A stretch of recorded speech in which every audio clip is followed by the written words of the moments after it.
I remember the story beginning in a prison somewhere in Barcelona. The year was 1974, and that cold September morning felt heavier than most.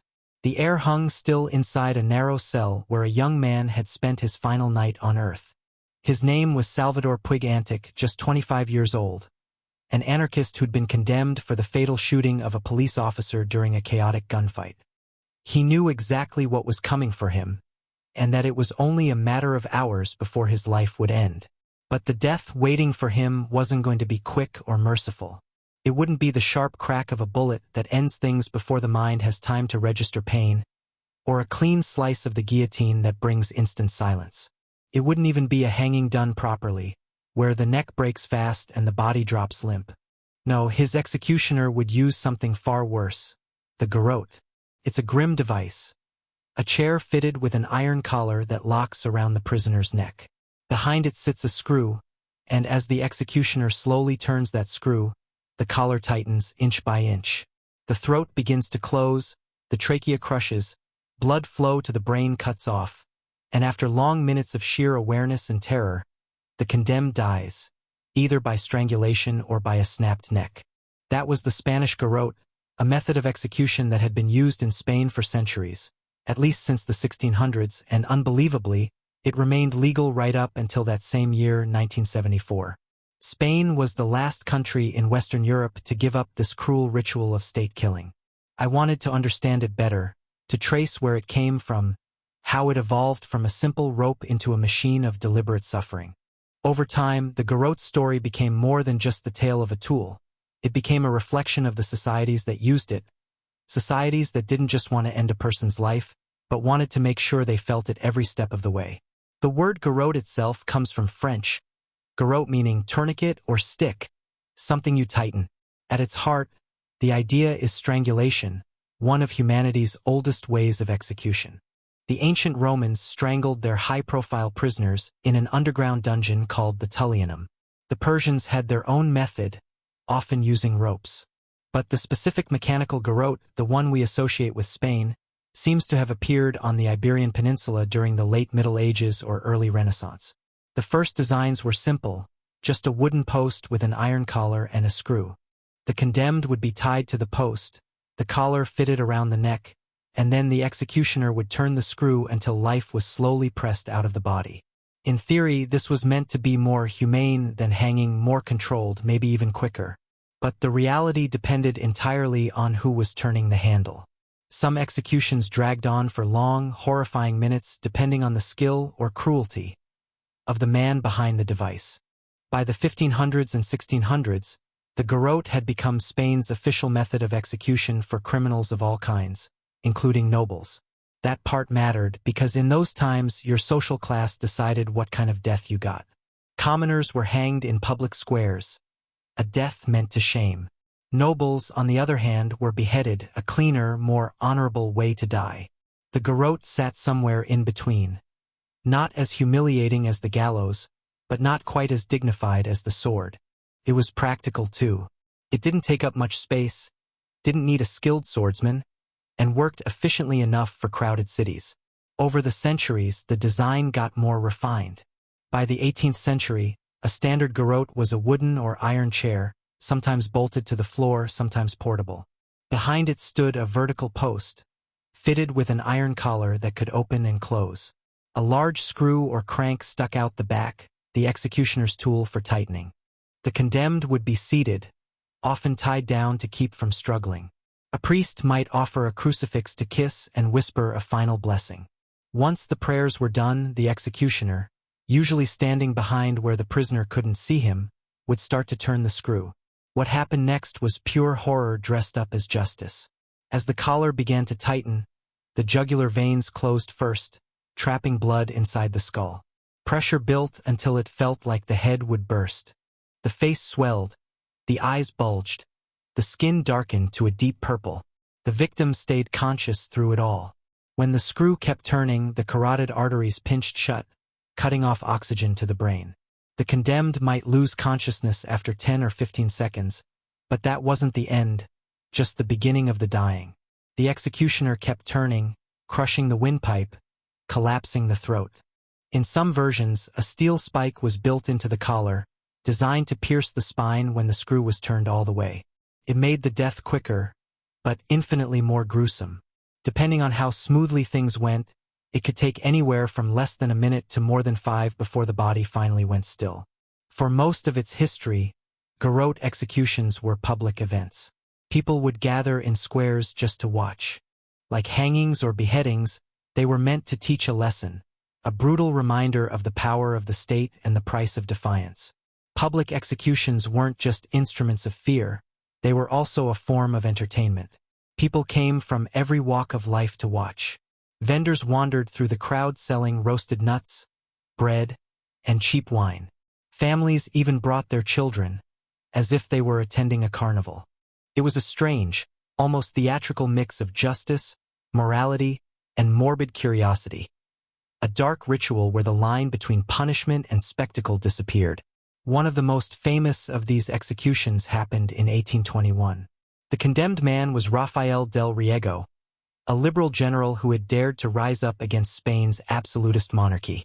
His failed revolution had aimed to bring freedom and constitutional government, but instead, he found himself sitting in the garrote chair in Madrid. Riego's death wasn't just a sentence. It was a message. The newly restored monarchy wanted to prove its strength, to remind the people who truly held power. Thousands gathered that day to witness it. Some wept for him, unable to hide their grief. Others, loyal to the crown, cheered the punishment as justice served. Accounts say that Riego faced his end with quiet courage. He refused to scream, refused to beg.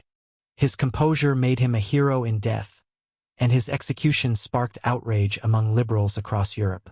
In time, his death helped plant the seeds that would one day topple the very regime that killed him.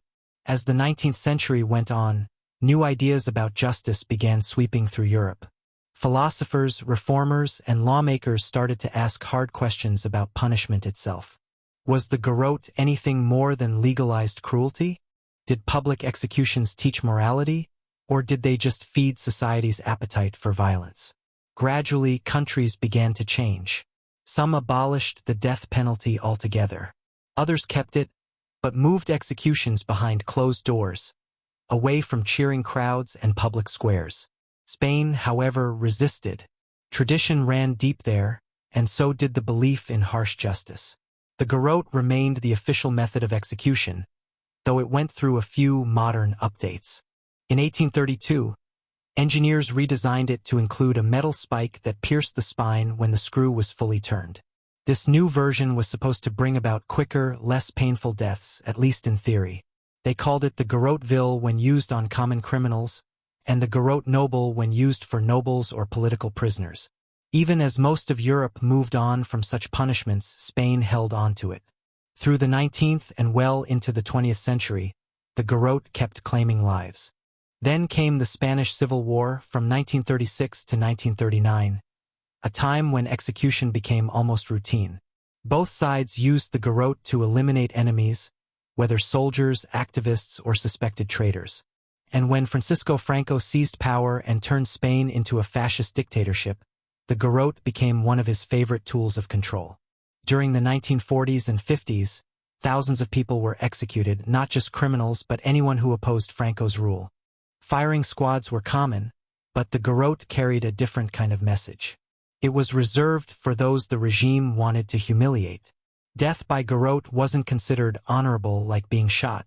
It was the death of a criminal, not a political fighter. One of the most haunting stories from that era happened in 1940, when 13 young women, known as Las Tracy Roses or the 13 Roses, were executed. They were members of the Unified Socialist Youth, accused of conspiring to assassinate Francoist officers. Most were barely adults between 18 and 29 years old. They were taken to Las Ventas prison in Madrid and garrote one by one. Their deaths became a symbol of Franco's cruelty, and decades later, after Spain's transition to democracy, they were finally recognized as innocent victims of state violence. Books were written, and even a film was made about them, keeping their memory alive for future generations. By the 1960s, as Franco's dictatorship dragged on, the world was changing fast, and Spain was falling behind. International pressure grew louder. Human rights groups and foreign governments demanded reforms, an end to the garrote, and to executions altogether. But Franco wouldn't budge. He saw these old traditions as part of Spain's soul, symbols of its conservative identity, something pure that he refused to surrender to outside liberal influence. The garrote to him was not a relic. It was a statement, and so it stayed. Between 1961 and 1975, 49 people were executed by garrote in Spain. To the rest of the world, that number was shocking, proof that Spain was clinging to the past while the rest of Europe moved forward. Among those victims was Salvador Puig Antic, the young anarchist I mentioned earlier. On the morning of March 2, 1974, at around 10 a.m., guards led him to the execution room inside Barcelona's Modelo prison. They strapped him into the wooden chair, fastened the cold iron collar around his neck, and as the priest murmured prayers, the executioner began to turn the screw. Witnesses later said the whole thing lasted about 3 minutes. The doctors present confirmed that Salvador Puig Antic was dead shortly after, around 10 a.m. His execution sent shockwaves through Spain and beyond. Crowds poured into the streets in protest. International outrage followed almost immediately. Amnesty International and other human rights groups condemned the act as an act of barbarism, a grim reminder that Spain was still living under a regime that belonged to another century. That same day, in another prison, a second man was executed by garrote. The two of them would be the last victims of this archaic device. Just a year later, in 1975, Francisco Franco died. His death marked the beginning of Spain's long and painful transition to democracy under King Juan Carlos. One of the very first reforms that came out of that new era was the abolition of the death penalty. In 1978, the new Spanish constitution formally outlawed capital punishment for civil crimes.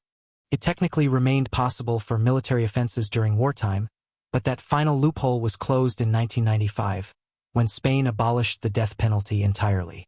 The old garrotes were taken out of prisons, some destroyed, others kept as somber historical artifacts. Today, a few still exist in museums as reminders of the nation's darker chapters. The Barcelona History Museum, for instance, displays one of the original garrotes used in the city's prison. The Prado Museum preserves several of Goya's haunting paintings that depict garrote executions, and the Reina Sofia Museum has held exhibitions exploring the history of political repression and executions under Franco's dictatorship. These objects, machines, paintings, and exhibits, play a crucial role today. They help Spain confront its past, reminding people that these were not distant medieval cruelties, but part of living memory. They force a reckoning with what happens when justice becomes cruelty disguised as law. The fact that the garrote remained in use until 1974, long after most of Europe had abandoned the death penalty, reveals something deep about Spanish history. The country had moved from absolutist monarchy to brief republic, through a devastating civil war, and into 4 decades of dictatorship, skipping the gradual liberal reforms that shaped the rest of Western Europe. Franco saw himself as the defender of a traditional Catholic Spain standing firm against what he called foreign liberal corruption. Keeping the garrote wasn't just about punishment, it was about identity. It was his way of saying Spain would not bow to modern, foreign ideals. Ironically, this stubbornness only deepened the country's isolation and reinforced the world's image of Spain as trapped in its own brutal past. Today, the debate over the death penalty continues in some parts of the world, but across Europe the matter is settled. Every member of the European Union has abolished it. The garrote, like the guillotine, gallows, and firing squad, has been reduced to history, an artifact of a more violent time. Yet, memory still breathes. Across Spain, organizations formed by the families of those executed during Franco's regime continue their work, preserving stories, identifying unmarked graves, and demanding official recognition for the victims. Their efforts keep the truth alive, ensuring that these people are remembered not as criminals, but as casualties of tyranny. Because the history of the Spanish garrote isn't just about a method of killing, it's about power. It's about how states use violence to enforce control, and how easily justice can twist into terror when humanity is stripped away. It's a reminder that cruelty, once institutionalized, can survive far longer than reason itself, kept alive by fear, nationalism, and resistance to change. But it's also proof that progress, however slow, is possible. The Spain that executed Salvador Puig Antic in 1974 is not the same Spain we see today.